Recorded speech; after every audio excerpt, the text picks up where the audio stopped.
पहले। Solid waste management के तहत जो ये यूजर चार्जेस लगाए गए हैं, जिसे हाउस टैक्स के साथ जोड़ा गया है कि हर साल इसको डिडक्शन करेंगे हाउस टैक्स के साथ, तो मैं कहता हूँ ये बिल्कुल सरासर गलत है। हम इसका पुरजोर विरोध करते हैं कि पहले ही जनता पर इतना मार है टैक्सों का, पहले ही जनता इतनी त्रस्त है टैक्सों से, दूसरी तरफ ये इतनी महंगाई है पहले उसके ऊपर ये यूजर चार्जेस लगा रहे हैं, तो ये सरासर गलत है।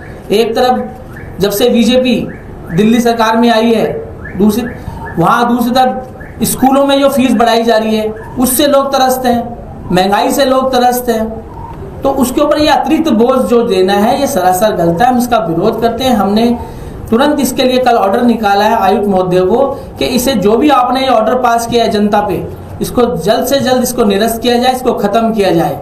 क्योंकि जब जो हमारे कंसेशनर है, जब उनको दिया जाता है, इनको ऑनलाइन के जैसे टेंडर दिया जाता है, तो कंसेशनर को ये बोला जाता है कि भाई आप पूरी दिल्ली की जनता का जो कूड़ा है वो घर घर से कलेक्ट करेंगे, मगर आज पूरे घरों से कोई कूड़ा कलेक्ट नहीं किया जा रहा, कोई इनके पास संसाधन नहीं है। जब आप संसाधन उपलब्ध नहीं करा सकते, जनता की दिल्ली की जनता को सुविधाएं नहीं दे सकते, तो इस तरह के यूजर चार्ज लगाना तो बिल्कुल गलत है।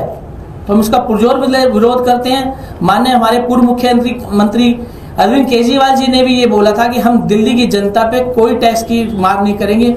जिस तरह से अरविंद केजरीवाल जी जनता की हितों के लिए, उनकी भलाई के लिए काम किए हैं, उसी नक्शे कदम पे चलते हैं। हम भी जनता के हितों के भलाई के लिए काम करना चाहते हैं, मगर जो ये बीजेपी का जो ये मान रहे हैं कहना आयुक्त महोदय, ये सरासर गलत है।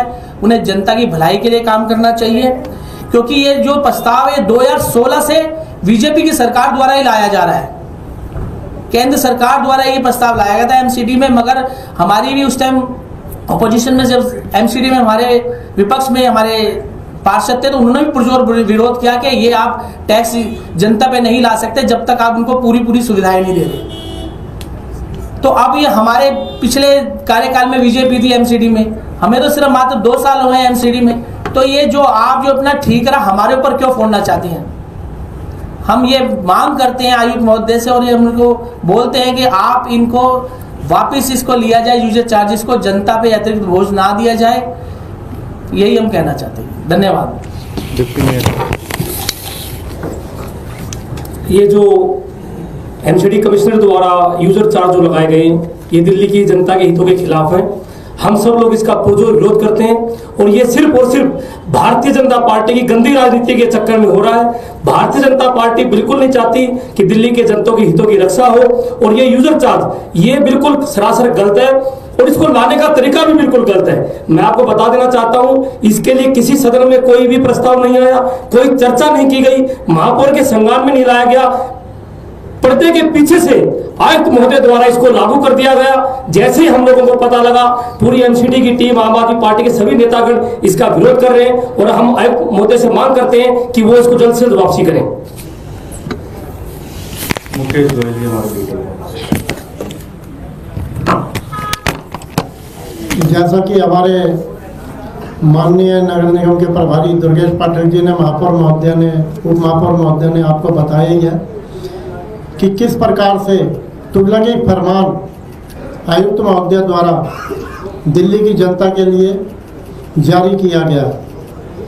2016 के अंदर केंद्र सरकार ने सॉलिड वेस्ट मैनेजमेंट के अंतर्गत एक कानून बनाया था कि दिल्ली की जनता से यूजर चार्ज लिए जाएंगे, लेकिन वो यूजर चार्ज कब लिए जाएंगे? वो जब लिए जाएंगे जब दिल्ली की जनता के घरों से कूड़ा उठना शुरू हो जाएगा। जो कंसेशनर है उनकी जिम्मेदारी है घर से कूड़ा उठाए और सैनिटरी लैंडफिल साइट पर भेजे। 2016 से आज तक ये अपने काम में सफल नहीं हो पाए, लगातार लगे हुए हैं। आज भी दिल्ली की 90% आबादी के अंदर लोग प्राइवेट अपने जमादार भाइयों से अपना कूड़ा उठवाते हैं। तो दिल्ली की जनता के साथ ये दोहरा कुताड़ाघाट क्यों? आप